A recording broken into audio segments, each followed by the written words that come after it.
Friend, कैसे हैं आप। नेक्सस एजुकेशन पॉइंट में आपका स्वागत है। हम हाजिर एक नई वीडियो के साथ। आज हम बात करेंगे MPS 001 राजनीतिक सिद्धांत। इग्नू यूनिवर्सिटी टॉपिक के अधिकारों के संबंध में मार्क्सवादी दृष्टिकोण बताइए। तो बच्चों, इससे पहले हमने अधिकार के संबंध में उदारवादी दृष्टिकोण यानी प्राकृतिक अधिकारों का सिद्धांत पढ़ा था। अब बात करेंगे कार्ल मार्क्स के सिद्धांत के बारे में। चलिए देखते हैं कि अधिकारों के संबंध में कार्ल मार्क्स का दृष्टिकोण क्या था।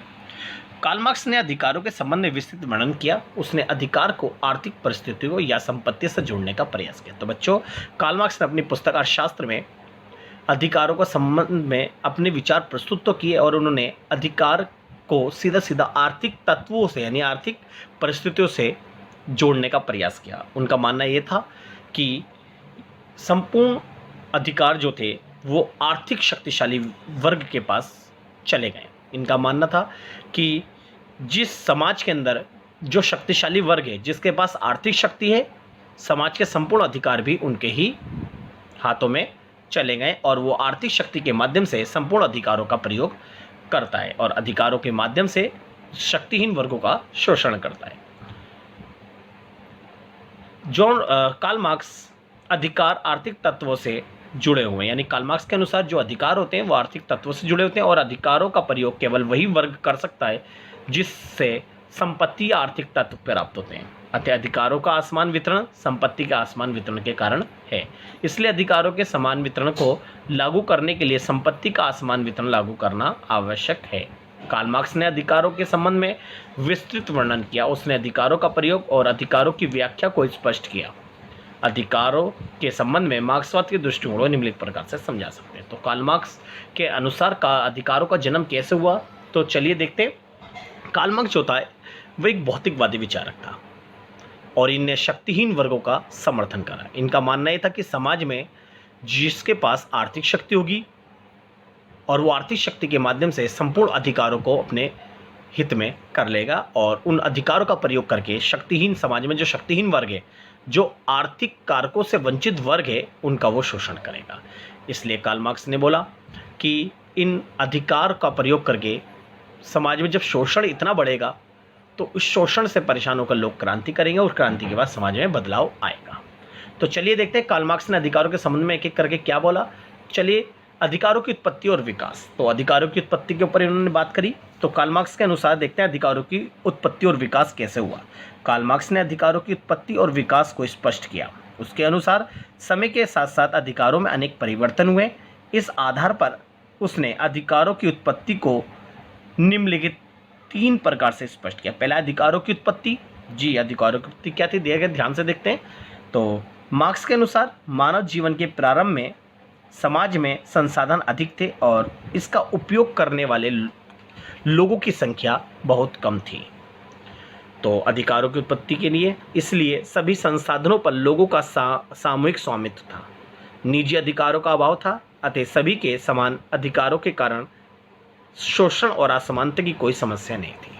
तो अधिकारों की उत्पत्ति में अगर हम साधारण तौर पर अगर बोलें कि प्रारंभ में जब ऐसा आदिम साम्यवादी युग था जिसके अंतर्गत लोगों की आवश्यकताएं बहुत सीमित थी और आवश्यकताओं को पूरा करने वाले संसाधन बहुत ही ज़्यादा थे और यहाँ पर कोई भी निजी अधिकार था नहीं और संसाधनों पर समाज के सभी लोगों का अधिकार था। यहाँ कोई असमानता जैसी कोई भी चीज़ नहीं थी। तो ये अधिकारों की उत्पत्ति थी। फिर शक्तिशाली वर्ग का उदय और असमान अधिकार। मार्क्स के अनुसार धीरे धीरे आर्थिक परिस्थितियाँ बदलती गई और लोगों की आवश्यकताओं में वृद्धि हुई, जिसके फलस्वरूप संसाधनों पर शक्तिशाली लोगों ने अधिकार स्थापित कर लिया और कमज़ोर लोगों को अधिकारों से वंचित कर दिया, जिससे समाज 2 वर्गों में विभाजित हो गया। तो शक्तिशाली वर्ग का उदय हुआ जब समाज में प्रारंभ में लोगों की आवश्यकताएं कम थी, संसाधन ज़्यादा थे, लेकिन समय परिस्थितियाँ बदली। अब संसाधनों पर कुछ लालची लोगों ने अपना अधिकार जमा दिया। अब लोगों की आवश्यकताएं बढ़ गई और संसाधन कम पड़ गए और जिनके पास संसाधन चले गए लालची लोगों के पास, वो शक्तिशाली वर्ग बन गया और उन्होंने कमज़ोर लोगों के अधिकारों को छीन लिया और आर्थिक शक्ति के माध्यम से उन्होंने सारे अधिकार अपने हित में रख लिए। फिर यह अधिकारों का दुरुपयोग तीसरा, अधिकारों का दुरुपयोग। कार्ल मार्क्स के अनुसार शक्तिशाली वर्ग ने अधिकार प्राप्त करके धन, अर्थव्यवस्था, परंपराओं, शिक्षा, राजनीति आदि पर अपना नियंत्रण स्थापित कर लिया। किसके माध्यम से बच्चों? आर्थिक तत्वों के माध्यम से, जिससे सभी नियम, परंपराएं आदि पूंजीपतियों ने पक्ष में बना लिए। तो यहाँ पर जो आर्थिक तत्व जिन लालची लोगों ने अपने फेवर में करा था वो अमीर यानी पूंजीपति वर्ग बन गया और उन्होंने आर्थिक शक्ति के माध्यम से समाज की संपूर्ण गतिविधियां अपने हाथ में ले ली। पुलिस, सरकार, राजनीति सब अपने फेवर में कर ली और कमजोर वर्गों को अधिकारों से वंचित कर दिया। इस प्रकार कमजोर वर्ग का अत्यधिक शोषण हुआ। तो इस तरह से अधिकारों का जन्म हुआ और अधिकार किसके हित में चले गए? पूंजीपति वर्ग में, यानी शक्तिशाली वर्ग के हित में। दूसरा, पूंजीपति वर्ग अधिकारों की आलोचना। कार्ल मार्क्स के अनुसार पूंजीपति वर्ग के अधिकारों की आलोचना की है। इसके अनुसार पूंजीपति वर्ग सभी अधिकारों के हितों के लिए प्रयोग करता है, यानी अपने हितों के लिए प्रयोग करता है और उन अधिकारियों को और उस शक्ति को कमजोर वर्गों के खिलाफ इस्तेमाल करता है और अपने अधिकारों का प्रयोग करके निर्धन वर्ग का शोषण करता है। फलस्वरूप मार्क्स का मानना है कि आर्थिक समानता के बिना अधिकारों की समानता संभव नहीं है, क्योंकि धर्म के अभाव में गरीब लोग अपने अधिकारों की रक्षा करने में समर्थ नहीं है। इसके अनुसार अधिकारों का प्रयोग करने के लिए उचित परिस्थितियों का होना आवश्यक है, परंतु धर्म के अभाव में गरीब वर्ग को ये परिस्थितियां प्राप्त नहीं हो पाती और ये परिस्थितियां केवल शक्तिशाली वर्ग को ही प्राप्त हो पाती है। नेक्स्ट है वर्ग संघर्ष का महत्व। तो कार्ल मार्क्स ने अपने सिद्धांत अधिकार के संबंध में वर्ग संघर्ष का महत्व बताया। कार्ल मार्क्स के अनुसार अधिकारों की स्थिति में परिवर्तन के लिए संघर्ष या क्रांति आवश्यक है। पूंजीपति वर्ग अपने अधिकारों का दुरुपयोग करता है और निर्धन वर्ग का शोषण करता है, अतः अधिकारों की समानता के लिए वर्ग संघर्ष या क्रांति आवश्यक है। जब वो अपने अधिकारों को गरीब निर्धन वर्ग के शोषण के लिए इस्तेमाल करेगा तो निर्धन वर्ग इस शोषण से परेशान होकर क्रांति कर देंगे, यानी वर्ग संघर्ष कर देंगे।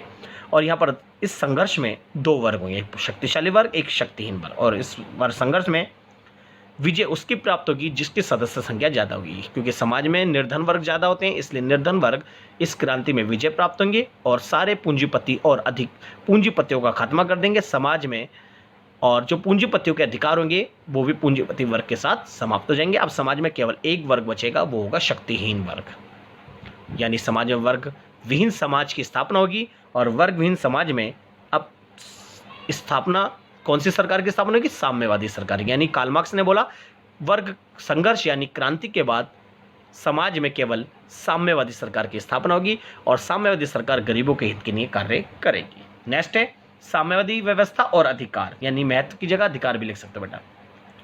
कार्ल मार्क्स के अनुसार क्रांति के बाद साम्यवादी सरकार की स्थापना होगी और इस साम्यवादी व्यवस्था में अधिकारों का स्वरूप पूर्ण रूप से परिवर्तित हो जाएगा और सभी अधिकारों का अंत हो जाएगा। यानी जो पूंजीपतियों के अधिकार थे ना, जो शोषणकारी अधिकार थे, उनका अंत हो जाएगा।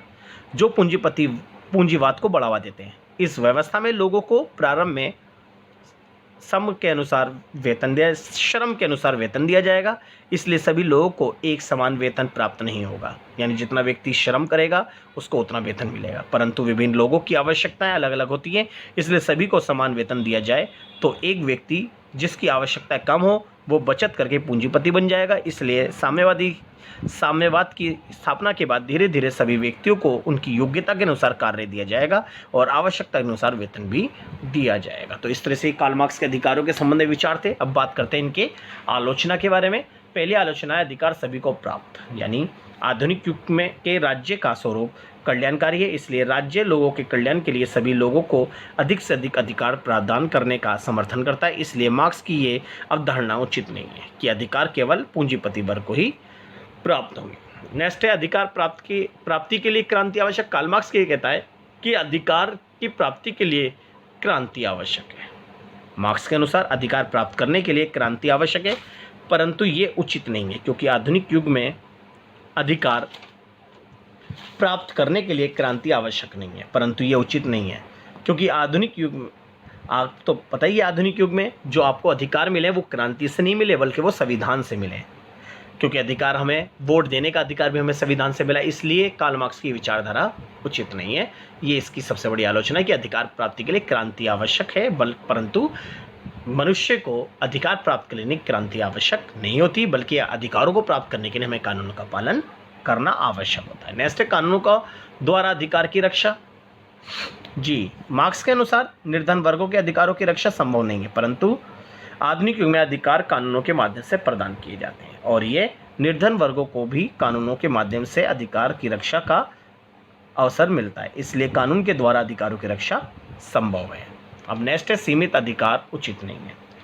तो कार्ल मार्क्स के अनुसार लोगों को अत्यंत सीमित अधिकार और स्वतंत्रता प्रदान करनी चाहिए तथा धर्म, कला, संस्कृति, विचार, अभिव्यक्ति आदि का सीमित अधिकार प्रदान करने चाहिए, परंतु अधिकारों के बिना व्यक्ति का विकास संभव नहीं है और हम मनुष्य को सीमित अधिकार प्रदान नहीं कर सकते। तो ये हमारी कार्ल मार्क्स की अधिकारों के संबंध में आलोचना थी। तो इस क्वेश्चन को आप बहुत अच्छे से कर लीजिएगा। चलिए, अगर आपको हमारी वीडियो अच्छी लगी हो तो हमारे चैनल को सब्सक्राइब करें, लाइक, कमेंट, शेयर करना ना भूलें।